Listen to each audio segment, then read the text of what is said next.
I'm Cassandra Sullivan, Cassie to everyone except my mother Elizabeth. I was 28 when my perfect engagement party turned into a nightmare. That evening, standing in my cream silk dress beside my fiancé Nathan, I noticed Mom approaching with 2 wine glasses. She handed me the red one with a smile that didn't reach her eyes. Something seemed off. The wine smelled strange, almost medicinal. In a split-second decision that would change everything, I swapped glasses with my sister Allie when she wasn't looking. Before continuing my story, where are you watching from today? Hit that like button and subscribe if you've ever had that gut feeling that something just wasn't right. Trust me, you'll want to hear what happened next. To understand why I'd be suspicious of a glass of wine from my own mother, you need to know our history. I grew up in a picturesque colonial home in Portland, the kind that looks perfect in family Christmas cards. But behind that pristine facade was a household ruled by my mother's impossible standards. Elizabeth Sullivan was the quintessential perfectionist. Every detail of our lives was meticulously controlled, from the clothes we wore to the friends we made. My father Harold, a successful accountant, retreated into his work rather than challenge her iron rule. He was physically present, but emotionally absent, a spectator to my mother's controlling behavior. Cassandra, sit up straight. No one wants a slouching daughter, she'd say at dinner parties. Cassandra, that outfit makes you look heavy. Go change. Cassandra, B+ isn't good enough for college applications.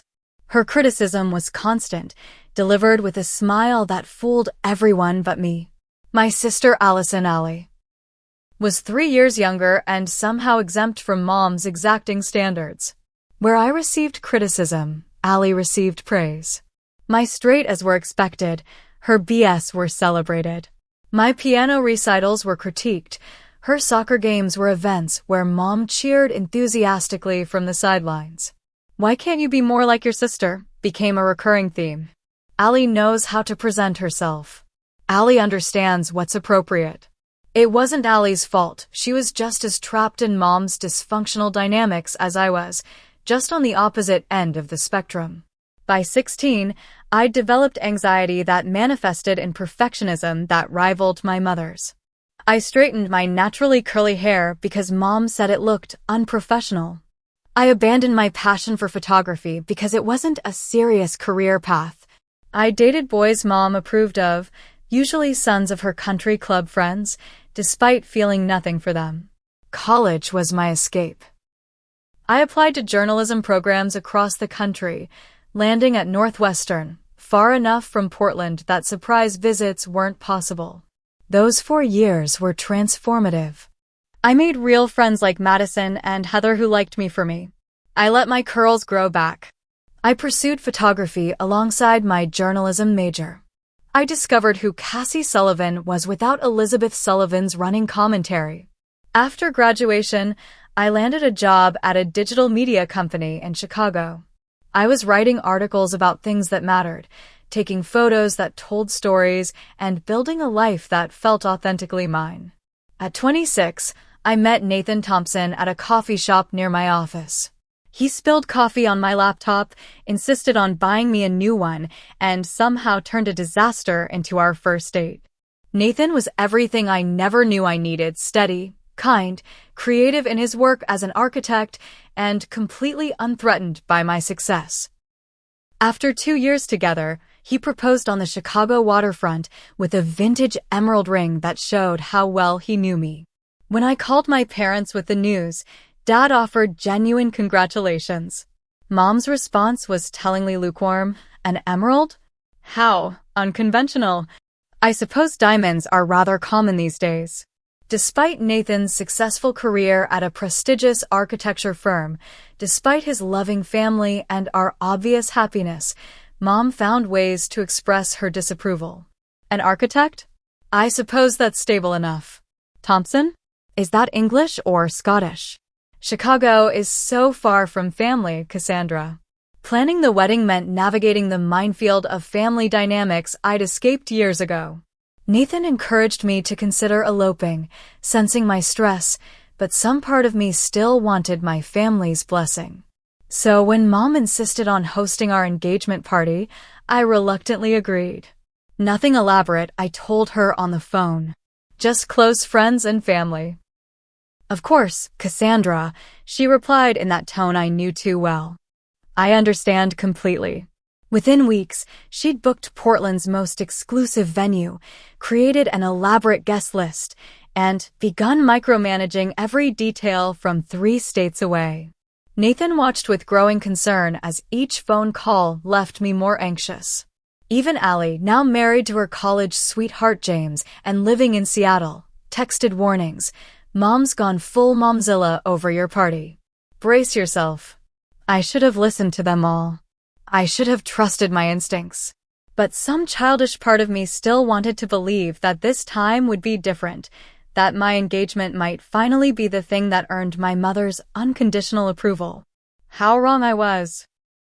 The Westbrook Hotel's grand ballroom was Elizabeth Sullivan's idea of nothing elaborate crystal chandeliers, floor-to-ceiling windows overlooking Portland's skyline, and floral arrangements that must have cost more than my monthly rent. When Nathan and I arrived for our supposedly intimate gathering, at least 70 people were already mingling. Your mother's outdone herself, Nathan whispered, squeezing my hand supportively. He looked handsome in his navy suit, his dark hair freshly cut, brown eyes concerned behind his glasses. We can leave any time you want. Just say the word. I smoothed down my cream silk dress, one I'd chosen myself despite Mom's hints about a more flattering option she'd found.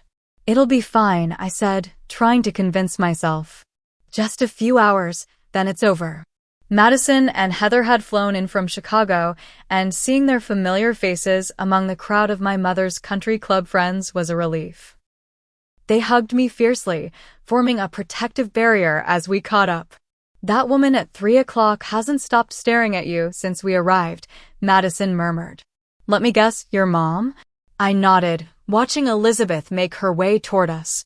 At 58, she remained striking, tall and slender with perfectly highlighted hair and the kind of polished appearance that came from decades of careful maintenance. Cassandra, there you are. You're nearly 30 minutes late. She air-kissed my cheeks, her perfume expensively subtle. And this dress, well, you've always had your own sense of style. She turned to Madison and Heather with a practiced smile. College friends, I presume? How lovely you could make the trip. Before they could respond, she'd already moved on, pulling me toward a group of her friends. Everyone's been asking about you. The Brighton's son Michael is here, you remember him? Divorced now, such a shame. Nathan rescued me 20 minutes later, bringing his parents Thomas and Catherine Thompson with him. Unlike my mother's cool assessment, Catherine embraced me warmly. We're so thrilled you'll be joining our family, she said, her eyes crinkling with genuine pleasure. Thomas, a retired engineer with Nathan's same thoughtful manner, shook my hand with both of his. Our son's never been happier, he said simply. The contrast between the Thompsons' straightforward affection and my mother's complicated expectations wasn't lost on me. I caught Nathan watching the difference too, his expression a mix of sympathy and love. Allie and James arrived an hour into the party. My sister looked stunning as always, her blonde hair, Mom's natural color before the highlighting began, falling in perfect waves, her blue dress, Mom approved, I was certain, complimenting her eyes.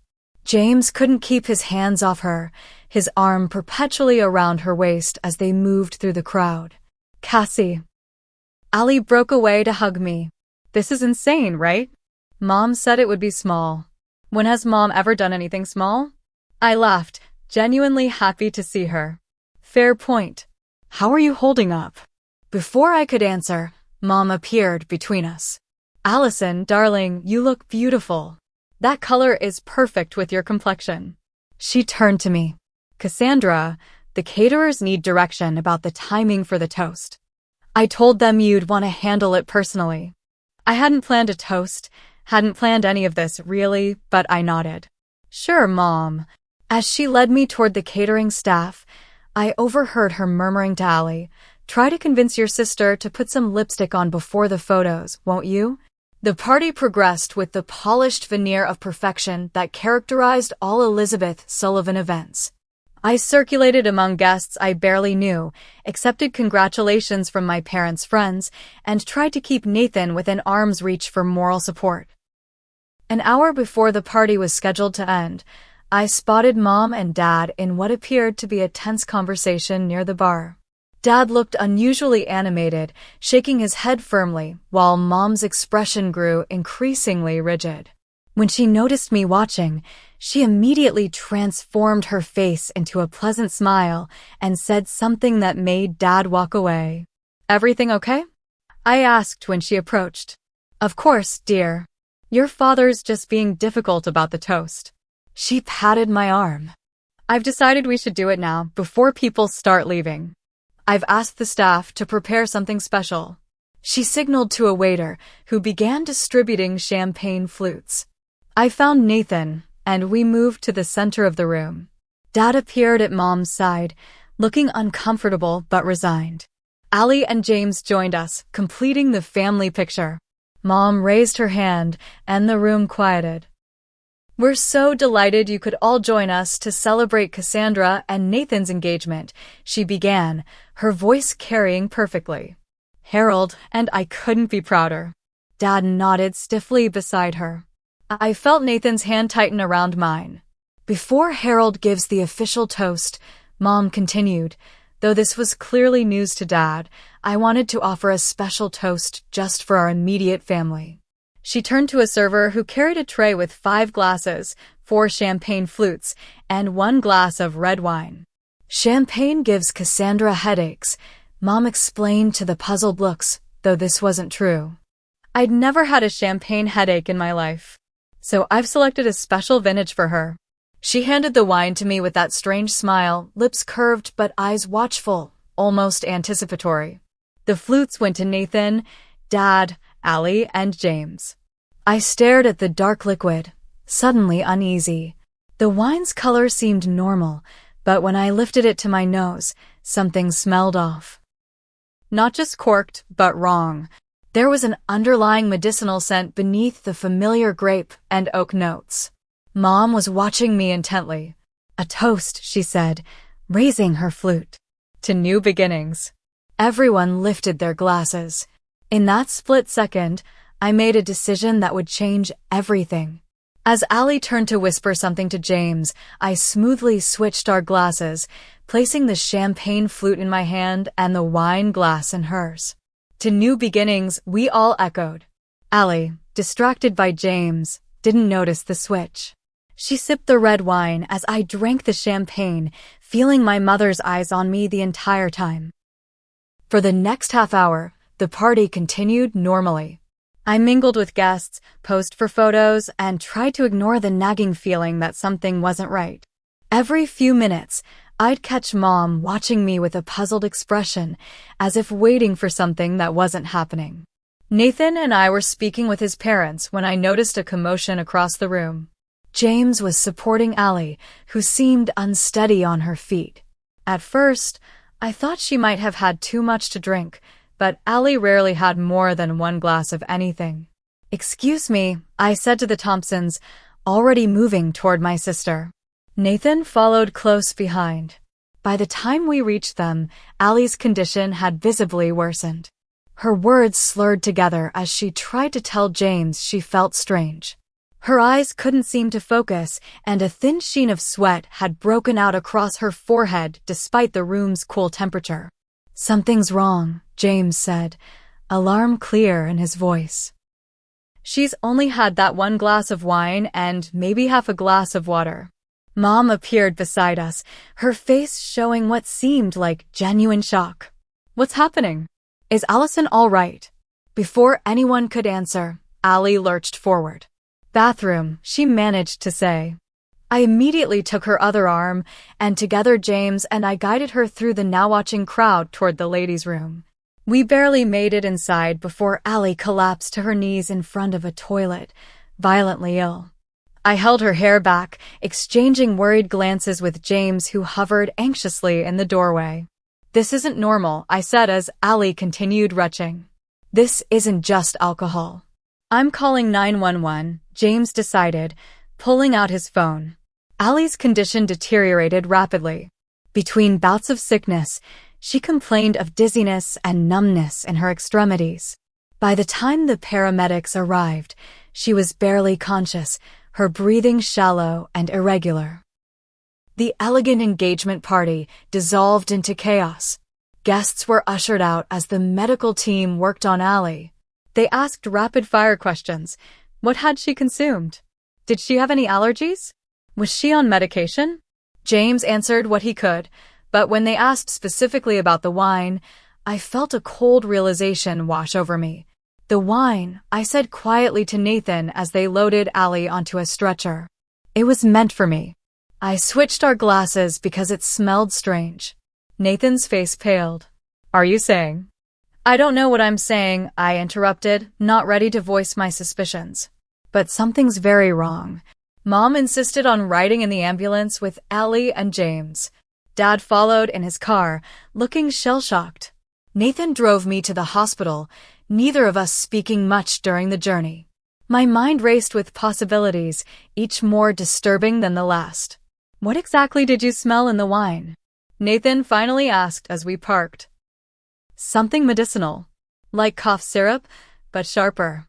I turned to him, fear evident in my voice. Nathan, who would want to drug me at my own engagement party? The question hung between us, neither willing to voice the answer that was becoming increasingly clear. The hospital waiting room was a tableau of family tension. Dad paced nervously while Mom sat perfectly still, her posture rigid, hands clasped tightly in her lap. James stood by the doorway, alternating between checking his phone and asking the nurses for updates. Nathan and I sat slightly apart from my parents, his arm around my shoulders. Family of Allison Brooks? A doctor finally called. We all stood. The doctor explained that Ali had been drugged. Tests showed a significant amount of sedatives in her system, along with another substance they were still identifying. The combination had caused her adverse reaction. Had she taken any medication today? Anything that might have interacted with alcohol? The doctor asked. No, nothing, James answered firmly.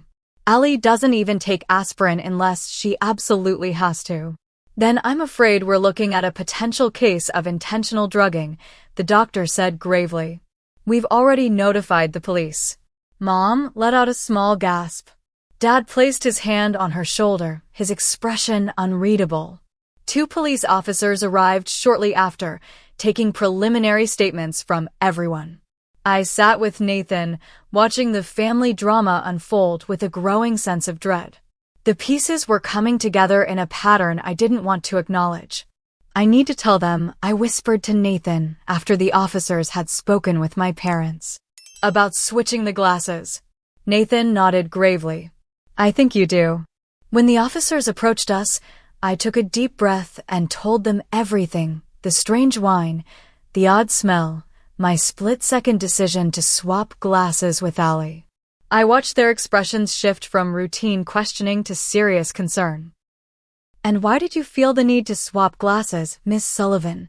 The female officer asked. I hesitated, aware of my parents within earshot. Instinct, I guess. Something felt wrong. Did you have any reason to believe someone might want to harm you? Again, I paused. Not specifically, no. Nathan squeezed my hand. Tell them your concerns, Cassie. The officers looked at me expectantly. I lowered my voice. The wine came directly from my mother. She specifically brought it for me, saying I get headaches from champagne, which isn't true. And she'd been acting strangely all night. The male officer glanced over at my mother, who was now speaking intently with Dad. We'll need to investigate this further. Would you be willing to provide a formal statement? I nodded, feeling like I was crossing a line I could never retreat back over. While the police spoke with hospital staff, I pulled Dad aside to a quiet corner of the waiting room. Dad, I need to know the truth. What's been going on with Mom? His face seemed to age years in seconds. He ran a hand through his thinning hair. Cassie, your mother hasn't been herself lately. She's been fixated on your engagement in ways that aren't healthy. What does that mean? She's been saying things about Nathan not being right for you, about how you're making a mistake. He looked away. I thought it was just her being controlling as usual. I never imagined she'd. He couldn't finish the sentence. Has she seen anyone? A therapist. Dad laughed bitterly. You know your mother. Therapy is for other people who can't handle their problems. I've suggested it for years. Our conversation was interrupted when James called out that Allie was awake and asking for family. As we all moved toward her room, a police officer stopped Mom. Mrs. Sullivan, we'd like to ask you a few more questions. Mom's face remained composed, but I caught the flicker of panic in her eyes. Of course, officer. Though I don't see how I can help. This is all just a terrible misunderstanding. While she spoke with police, the rest of us entered Allie's room. My sister looked frighteningly pale against the white hospital sheets and 4 dripping fluids into her arm. James immediately went to her side, taking her hand. What happened? Allie asked weakly. I exchanged glances with Dad, unsure how much to say. Before either of us could respond, a nurse entered with a police officer. We need to check Mrs. Sullivan's personal belongings, the officer explained. Standard procedure in cases like this. Mom's purse sat on a chair where she'd left it before being taken for questioning. The officer put on gloves and carefully opened it, cataloging the contents. Among the expected items, wallet, phone, makeup, was a small leather-bound book. What's that? I asked. Appears to be a diary, the officer said, bagging it as potential evidence. A diary? I'd never known my mother to keep one. The discovery felt ominous, like finding a snake hidden in a flower arrangement. As the officer left with the bagged items, I turned back to Allie, who was watching me with confused eyes. Cassie, did you switch our drinks? She asked quietly. The directness of her question stunned me into silence. In that moment, I realized there was no going back. The truth was emerging whether I was ready or not. The hospital waiting room became our family's temporary headquarters as we waited for updates on Allie's condition and the police investigation. Nathan's parents had arrived, providing a steady, calm presence that contrasted sharply with the Sullivan family chaos. Thomas Thompson brought coffee for everyone, his kindness highlighting how rare such simple gestures were in my family. Catherine sat beside me, occasionally patting my hand without demanding explanations or offering unwanted advice. The doctor confirmed it was a mix of sedatives and something they're still identifying, James announced, returning from speaking with medical staff. They're keeping her overnight for observation, but she should recover fully.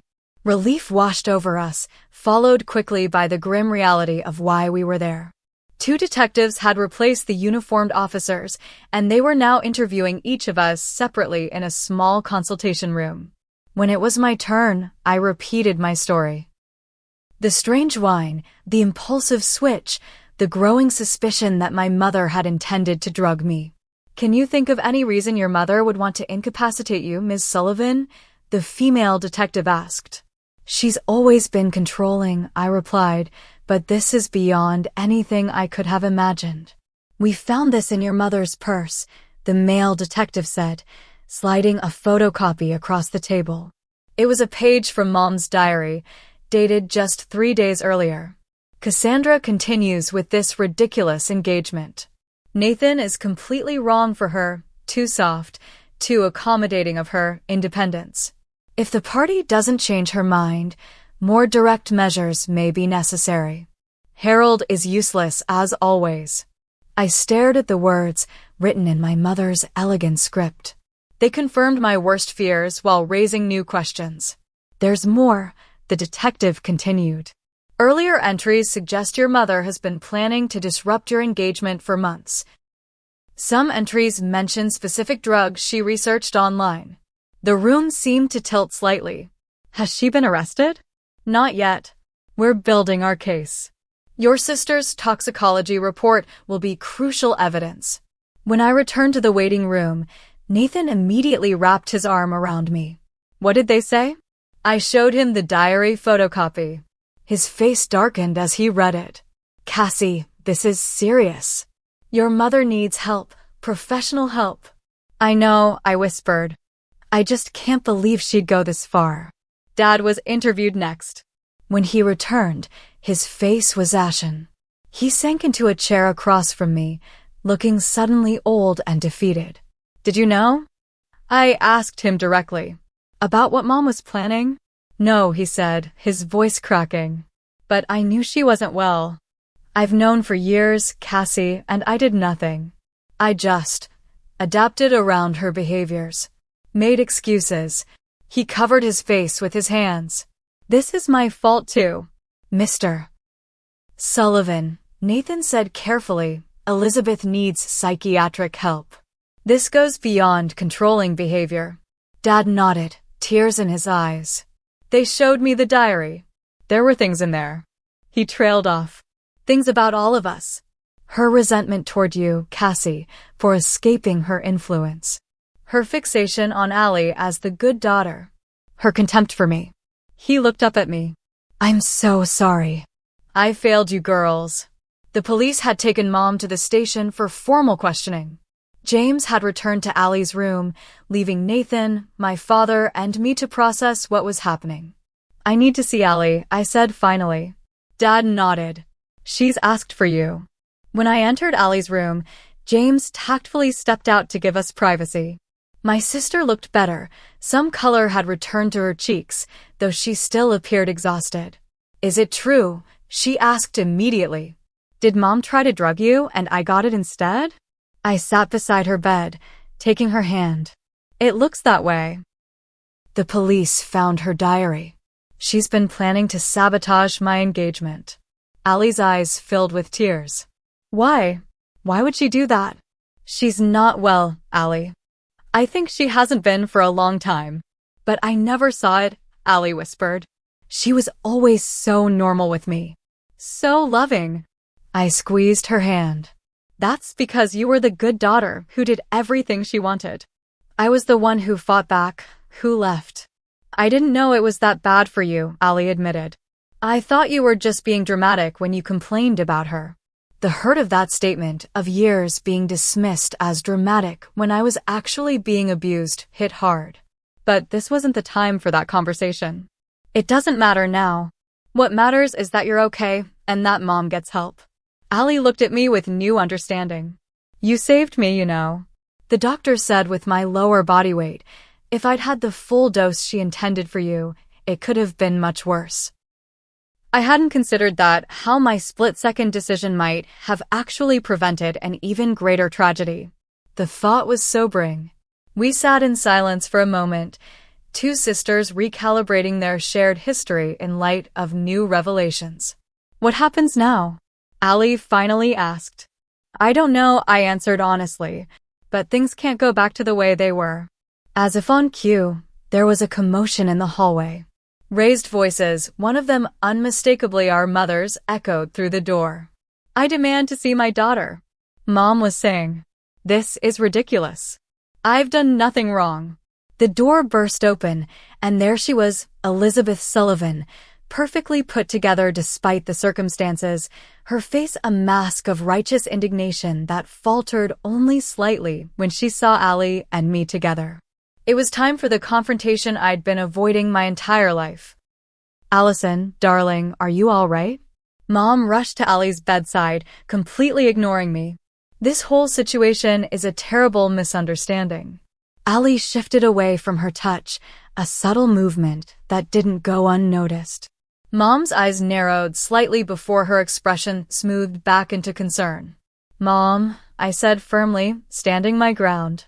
We need to talk about what happened. There's nothing to discuss, Cassandra. Clearly someone at the catering company made a dreadful mistake. Her voice was perfectly controlled, reasonable. It was the voice she'd used my entire life to make me doubt my own perceptions. The police found your diary, I said quietly. The change was instantaneous. Mom's carefully composed face froze, a flicker of panic crossing her features before she recovered. That's private property. They had no right. They had every right, James said from the doorway where he'd been listening. Your daughter was poisoned. Poisoned? Mom laughed, the sound brittle. That's absurdly dramatic. It was a mild sedative, nothing dangerous. The admission hung in the air. We all stared at her, the pretense of innocence shattered by her own words. So you did put something in the wine, Allie said, her voice small and hurt. You just admitted it. Mom seemed to realize her mistake. She backtracked quickly. I meant hypothetically. If anything was in the wine, which I'm not saying there was. Stop lying, I interrupted, years of pent-up frustration breaking through. Stop manipulating. Stop gaslighting us all. Just stop, Mom. How dare you speak to me that way, she hissed, her mask slipping further. After everything I've done for you? What exactly have you done for me? I asked. Criticized me? Controlled me? Made me feel like I was never good enough. I pushed you to be your best, she countered. If it weren't for me, you'd have settled for mediocrity. If it weren't for you, I might have actually believed in myself, I shot back. Nathan was the first person who made me feel worthy of love without conditions, and you couldn't stand it. Mom's face contorted with anger. Nathan is wrong for you. He's weak. He lets you make your own decisions, encourages your ridiculous independence. He's destroying everything I built. Everything you built? I echoed incredulously. You mean the prison of expectations you trapped me in? The constant criticism? The impossible standards? I was making you strong. You were breaking me down. And when you couldn't control me anymore, you tried to drug me at my own engagement party. Mom's composure cracked completely. It was just supposed to make you sick enough to go home early. To miss that ridiculous after-party his friends planned where they were going to convince you to move the wedding to Chicago. The specificity of the statement stunned me. How did you know about that? We didn't tell you about the after-party. A trapped look crossed her face. I have my ways of knowing things. You read my texts, I realized. When I went to the bathroom, you checked my phone. She didn't deny it. Instead, she switched tactics, turning to Allie. Allison, surely you understand. I was protecting our family, keeping us together. Cassandra was going to move even farther away, start a new family that didn't include us. Allie shook her head slowly. Mom, I moved to Seattle. I started my own family with James. That's normal. That's healthy. That's different, Mom insisted. You visit regularly. You call every week. You include me in your life. Because you never made me feel guilty for having my own life, Allie said with dawning realization. You love the version of me you created. You hate the version of Cassie that escaped your control. Mom's face flushed with anger. You have no idea what you're talking about. Neither of you do. The monitor tracking Allie's heart rate began beeping faster. James moved immediately to her side, concern evident. You need to leave, he told Mom firmly. You're upsetting my wife, who is here because of you. This is a family matter, Mom said dismissively. I am family, James replied. And right now, I'm asking you to leave before I call security. Mom looked to Dad, who had been standing silently in the doorway. Harold, say something. Dad straightened his shoulders, something I'd rarely seen him do in Mom's presence. Elizabeth, that's enough. You need help. Help, she scoffed. I'm the only one thinking clearly here. Cassandra is making a terrible mistake, and none of you can see it. The only mistake I made was letting you control my life for so long, I said quietly, and inviting you to be part of my engagement. Mom's eyes widened, her breathing becoming erratic. You don't mean that. You need me. You've always needed me. No, Mom. You needed me to need you. There's a difference. Something in her seemed to snap. She lunged toward me, grabbing my shoulders. You ungrateful, selfish girl. After everything I've sacrificed for you. Nathan and Dad both moved at once, pulling Mom away from me. She fought against their restraint, her carefully constructed image completely shattered as she shouted accusations and threats. A security guard appeared in the doorway, followed by a nurse. What's going on here? This woman tried to assault my fiancé, Nathan explained, still holding Mom's arm. She's also the one who drugged her other daughter, the patient. The security guard spoke into his radio, requesting police presence. Mom's struggles increased. This is ridiculous. I am Elizabeth Sullivan. Do you know who I am in this community? Her hysteria only confirmed what we were all now seeing clearly, a woman who had hidden severe mental illness behind a facade of perfectionism and control for decades. The police arrived minutes later, the same detectives who had interviewed us earlier. After assessing the situation, they informed Mom she was being taken into custody on suspicion of attempted poisoning. "You can't do this to me," she said, but her voice had lost its commanding edge, replaced by something closer to fear. "Harold, don't let them do this." Dad looked at her with profound sadness. "I'm sorry, Elizabeth. I should have gotten you help years ago." As they led her away, Mom locked eyes with me one last time. "This isn't over, Cassandra. You'll see I was right." The room fell silent after she left. Allie was crying quietly, James holding her hand. Dad stood motionless, looking lost. Nathan's arm around my waist was the only thing keeping me upright. "I never thought it would end like this," Dad finally said. "It hasn't ended," I replied. "This is just the beginning of a different chapter." That night in the hospital waiting room, as Allie slept under observation and Mom spent her first night in police custody, I finally allowed myself to break down. Nathan held me as years of suppressed pain poured out. "I should have seen it coming," I sobbed. "All the signs were there." "This isn't your fault," Nathan said firmly. "You couldn't have predicted this." "But I knew something was wrong with her." "I've always known." "Knowing something and being able to prevent it are different things," he said. "You did the right thing when it mattered most. You trusted your instincts, and you likely saved both yourself and Allie from worse harm." As my tears subsided, I felt something unexpected, a sense of liberation mixed with the grief. The truth, as painful as it was, had finally broken through decades of pretense. And in that broken open space, maybe genuine healing could begin. The weeks following what the family now referred to simply as the incident unfolded like scenes from someone else's life. Mom underwent psychiatric evaluation while in custody, resulting in a diagnosis that explained so much: narcissistic personality disorder with paranoid features, exacerbated by untreated anxiety. The district attorney charged her with attempted poisoning and assault. Her lawyer immediately began building a case around diminished mental capacity, while our family grappled with what justice would look like in this situation. "The DA wants to know if you'll testify," Dad told me over coffee in a neutral downtown location. He'd lost weight, the strain of recent events evident in the new lines on his face. "They say your testimony would strengthen their case considerably." "And if I don't?" I asked. He sighed heavily. "The charges might be reduced. Elizabeth could potentially serve minimal time, possibly just probation with mandatory psychiatric treatment." The decision weighed on me.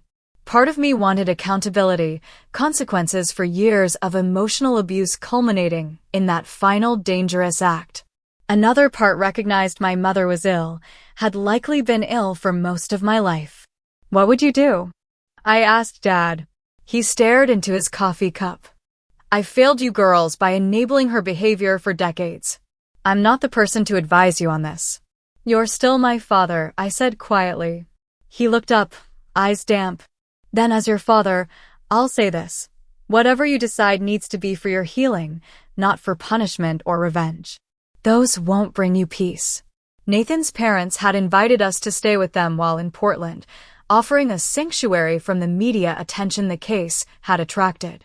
Local news had picked up the story, prominent society woman drugs daughter at engagement party, and reporters had begun calling my work and Nathan's.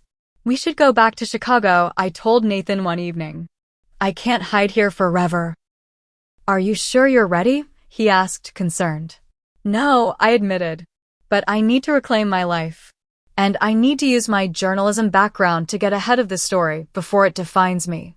Nathan smiled, the proud look that always made my heart skip. "That's my Cassie." We decided to give one exclusive interview to a respected Portland journalist, telling our story on our terms. I was nervous but determined as the cameras set up in the Thompsons' living room. "Just be honest," the journalist advised before we began. "People connect with authenticity."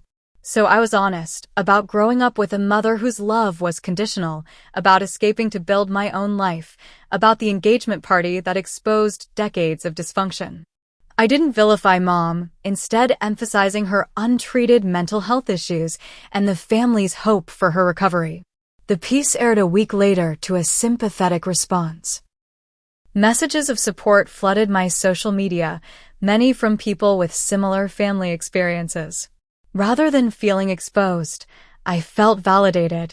Meanwhile, Ali and I were rebuilding our relationship, recognizing how Mom had deliberately driven us apart through comparison and favoritism. "I always envied how brave you were," Ali admitted during one of our new weekly phone calls. "How you stood up to her, moved away, became your own person." "And I envied how she loved you," I confessed. "How she approved of your choices, celebrated your accomplishments." "She controlled me in different ways," Ali said thoughtfully. "With praise instead of criticism, but control nonetheless.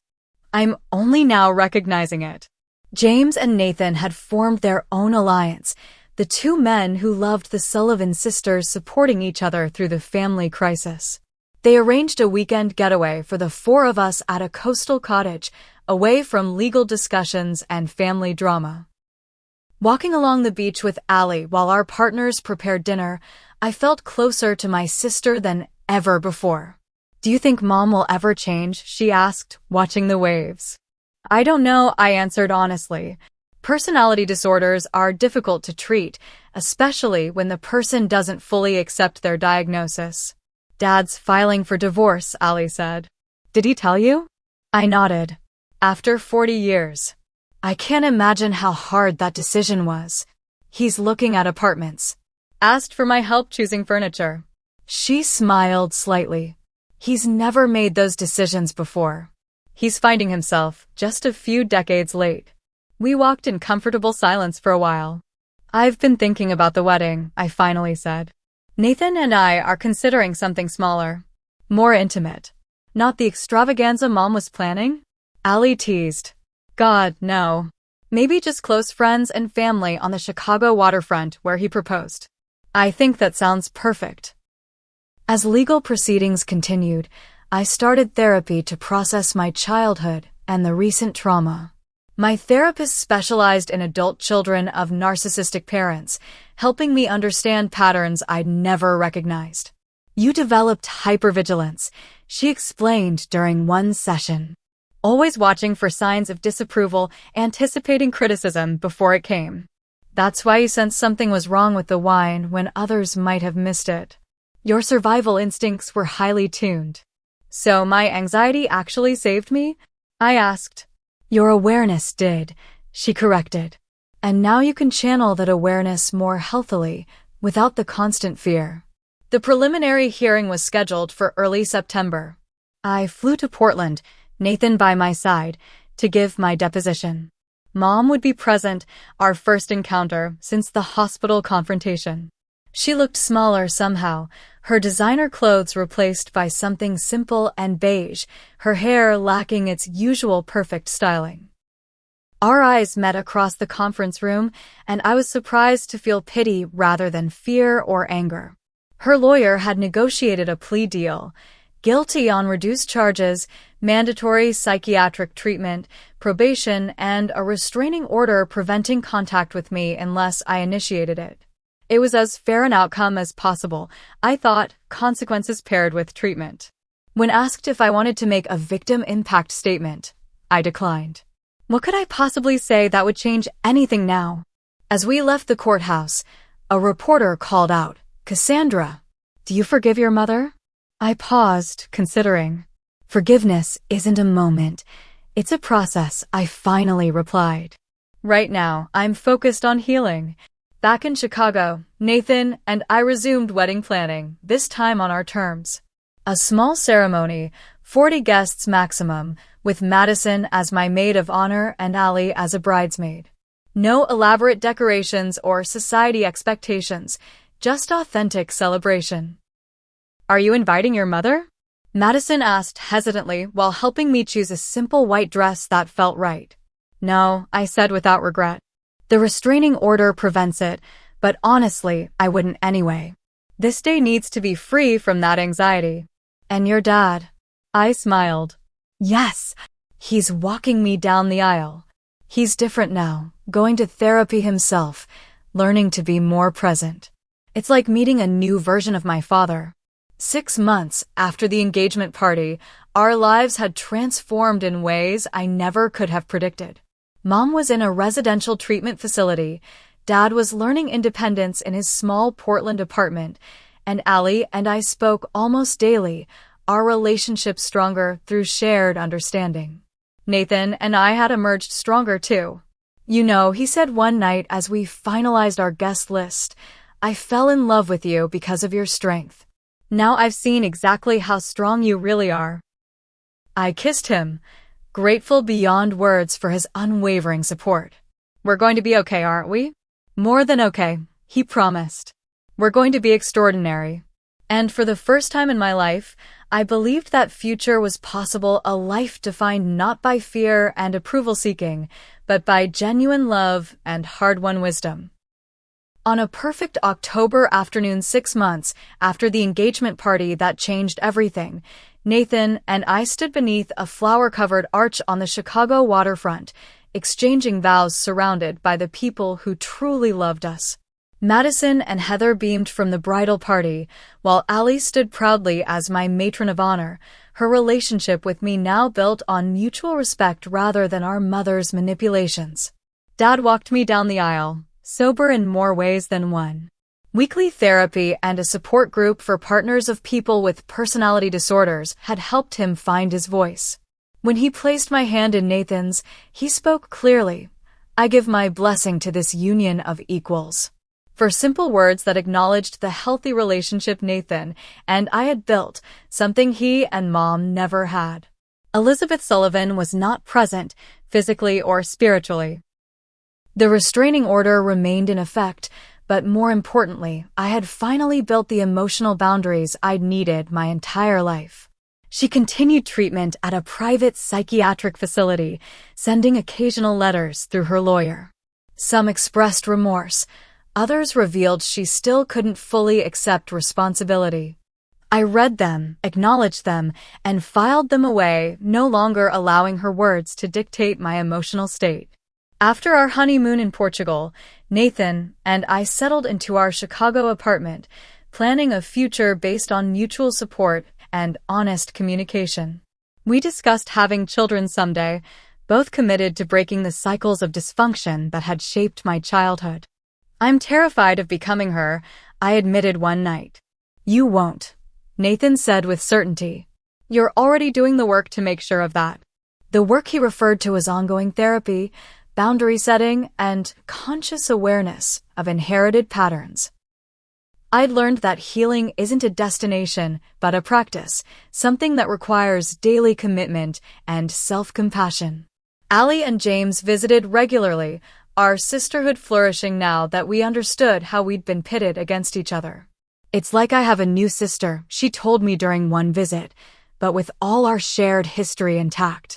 Dad called weekly, slowly becoming the father he could have been if he hadn't surrendered his agency to Mom's dominating personality. He'd joined a hiking club, was learning to cook, and had even begun dating, tentatively, awkwardly, but with genuine enthusiasm for this new chapter. As for me, I found my voice professionally as well as personally. The article I wrote about family trauma and recovery was published in a major magazine, launching a series on mental health that resonated with thousands of readers. Messages arrived daily from people who saw their own family dynamics reflected in my story. You've turned pain into purpose, my therapist observed during one of our now monthly sessions. I had to, I replied. Otherwise, what was it all for? The lesson I carried forward wasn't what I'd expected. It wasn't about villains and victims, or even forgiveness in the traditional sense. It was about understanding that sometimes the people who hurt us the most are themselves deeply wounded. Mom's behavior, while inexcusable, stemmed from untreated mental illness and likely generational trauma she never addressed. This understanding didn't erase the harm or obligation me to maintain unhealthy relationships. Instead, it freed me from the cycle of anger and hurt that had defined so much of my life. I could acknowledge her humanity while protecting my well-being. I could wish her healing without sacrificing my own. The deepest lesson, though, was about trusting myself.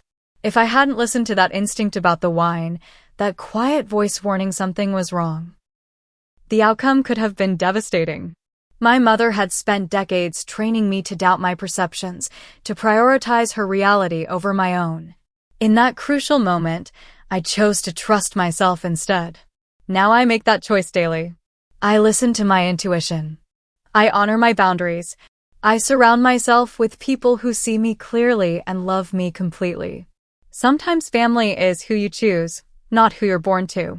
Sometimes the hardest boundaries to set are the ones that hurt initially but heal ultimately.